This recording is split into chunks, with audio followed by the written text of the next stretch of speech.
Hi friends, welcome to my channel. Commissioner సత్యప్రసాద్ని కూడా JD arrest చేయడంతో ఆ న్యూస్ సంచలనమై బ్రేకింగ్ న్యూస్లా స్టేట్ అంతా వ్యాపిస్తుంది. ఇక జగదాత్రి కేదార్లు ఇంట్లోకి రాగానే వైజయంతి నోరు వేసుకొని జగదాత్రిపై పడిపోతుంది. ఏంటి జగదాత్రి, మా వియ్యంకుని పైనే కేసు పెట్టి జైల్లో నెట్టిస్తావా, మా వియ్యంకున్నే అరెస్ట్ చేపిస్తావా అని వైజయంతి అంటూ ఉండగా ఆ న్యూస్ని చూస్తూ కన్నీళ్లతో జగదాత్రి ఇలా అంటూ ఉంటుంది. 20 ఏళ్ల క్రితం మా అమ్మని దోషిలా చేసి లంచగొండిలా చేసి అరెస్ట్ చేశారు.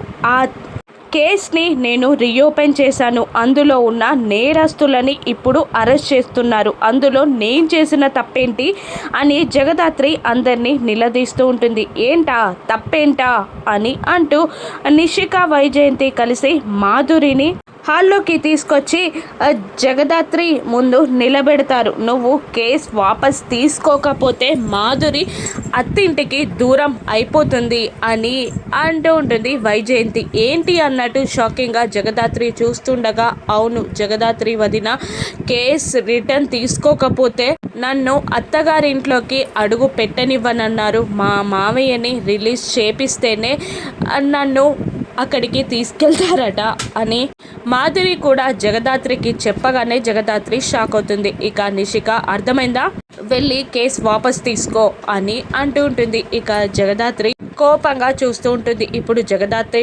నిర్ణయం ఏంటి? కేసు వాపస్ తీసుకుంటుందా? కమిషనర్ సత్యప్రసాద్ బయటికి వస్తాడా? మాధురి అత్తారింటికి వెళ్తుందా? లేదంటే నేను కేసు రిటర్న్ తీసుకోను అని జగదాత్రి తెగేసి చెప్పేస్తుందా? రాను ఎపిసోడ్స్లో చూద్దాం. Thank you for watching.